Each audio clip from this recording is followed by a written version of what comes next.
Alright, here we go again one more time. This is part 2. Right now we just look at that. Aircraft paint remover. Just like that. Spread it on it, give it a couple minutes, and then look at it.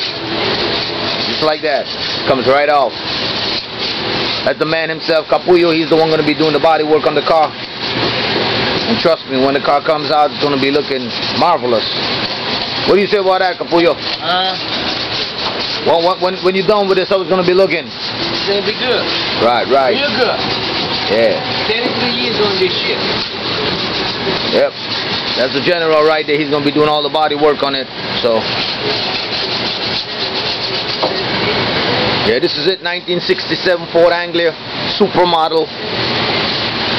You know, got some work to be done on it, but trust me, it's going to be done proper.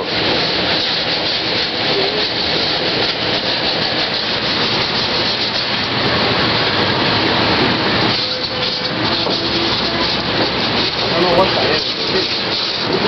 What that looks like tar, man. Yeah. That's the action right here. Aircraft remover. Right there.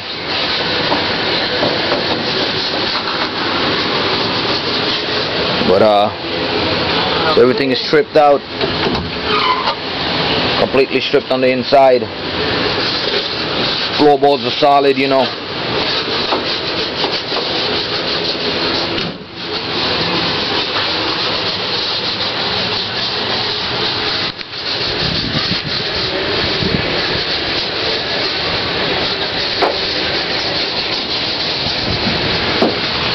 Gonna be doing the same thing to the trunk too. It'll be completely stripped inside the trunk.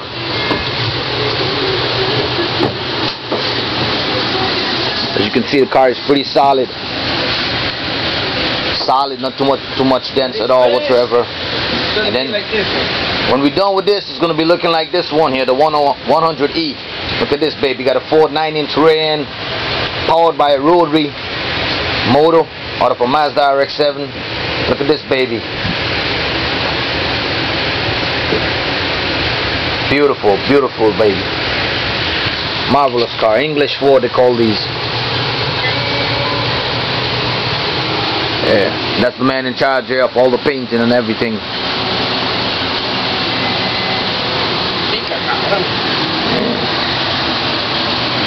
As I told you guys before, the car is set up for Mazda rx7 12A motor, rotary motor. There's the mounts and all that. Yeah, look at it.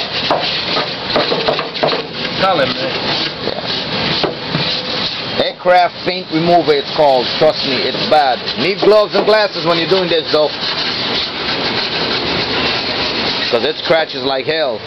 Could put you in the hospital. And that's the new front end we had replaced, because the first front end was not done proper at all. It was basically chopped up, put the motor in. For anyone out there who's doing a rotary swap on an Anglia, I'm gonna tell you, you don't need to cut anything out of the front. Don't ever cut the front out of the car. I learned from mistakes, and the general here, he took care of that and fixed it back for me. But yeah, the front end, as you can see, is all original. Just a slight shave where the radiator is gonna go, but you don't need to cut anything out of the front. Everything is still here. You can see everything. It's a little we got there. We didn't cut it. We just kind of grind it down a little bit, you know, and that's it. But yeah, this is it, man. It's gonna be wicked when we're done. 1967 Ford Anglia 105e Super. I think in England they call it the 123e. But there it is, my baby right here.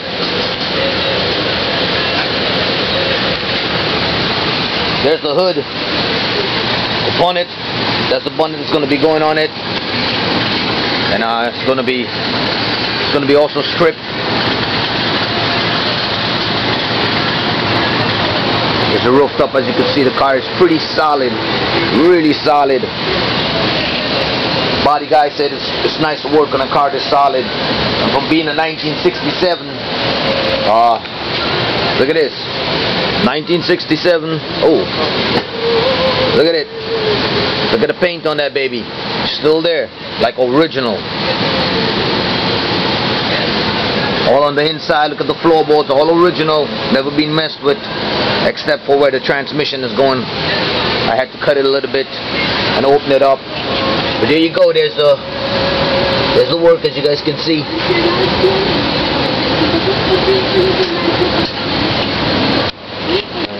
There's a front end all the way underneath there that we had chopped up, and, you know, that I had chopped up, not knowing what I was doing. But you know, I came up with the idea of the Mazda rx7 cross member, and boy, am I loving that. It fits like it was made for the car, you know, and I really like how that looks on the car. A lot of people like it too, you know. So yeah, but this is it, man. Big up my brother Kid, man. He was the first one to introduce me to these cars back in Trinidad. Yeah, Trinidad and Tobago, baby.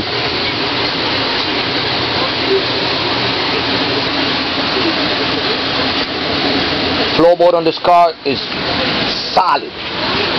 Look on the floorboards them there. Solid, man, solid. Love it.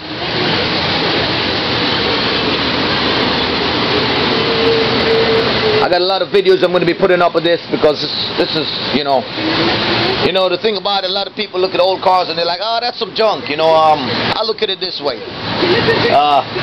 Anybody could buy a brand new car. Anybody. I could send my 17-year-old son out there, 16-year-old son out there, and tell him go buy a brand new car and he get a brand new car. Not everybody could get a classic, baby. Not everybody could do that. 35 years old and look at it. Look at it.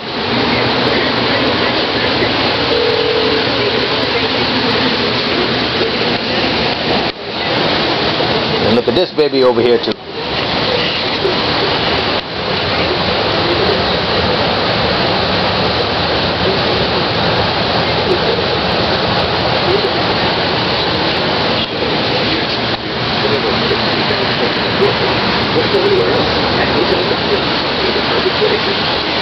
There's my stout, double chocolate stout.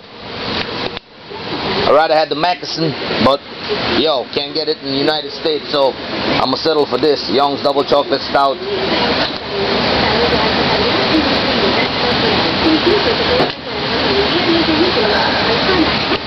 Gotta have something to drink when I'm working on these cars, otherwise I lose my mind. With all the money I gotta spend on it, if I don't have something to drink and forget about it, I lose my mind. But I love it. And nothing like a classic. These cars came original, for those who don't know, these cars came originally with a 998cc motor and a 1200cc motor. The 998 was the base model, which was considered just the 105e or whatever they call it. This is also considered a 105e, but it was called the Super because it came with a 1200cc motor. And a good running car. I mean, it was a decent running car, you know. It's a rear wheel drive, you know. And boy, I love this car. Yeah, but for those who doing a rotary swap, to my Boricuas and them out there, I know they love their rotary motor. That's how I got involved putting this rotary motor in this car, because my friends, a lot of them are Puerto Ricans, and they love their rotary motor. And I'm like, you know what? I already got an original Anglia. I'm gonna try to put a rotary on this one, and that's what we're gonna do. But for those who are doing it, trust me, man, do not cut the front end out. Do not cut the front end out. Do not cut none of this out. All you got to do is a little work in the bottom here, because the transmission housing is bigger. That's about it. And it lines up, the transmission lines up all the way back to the cross member, where the original cross member is. That's where you started at. And once you started there and you put your transmission where it's supposed to be on the original spot, your motor sits exactly where it's supposed to up here without any problem whatsoever. If you guys have any questions on it, you know, you guys could email me or whatever. And there's a professional out there in this. He's been doing this since they made them. So I learned a lot from him being here too and watching the car, you know. But as I said, don't just start chopping the car. These cars are classic cars, and don't be chopping it without knowing what you're doing. You guys want to know what to do, give me a call, you know, text me or whatever. I got my information on the internet there, on YouTube. You know, give me an email or whatever, and I'll help you guys with the process of getting these, you know, doing your rotary swap on this. The rear axle, the dry shaft also work. You don't have to do too much of modification on the dry shaft to have it working, which will be the original Anglia105e dry shaft. You don't have to do that much modification to get it to work also. So it's a big hand, and it's a lot of money you can save that way too.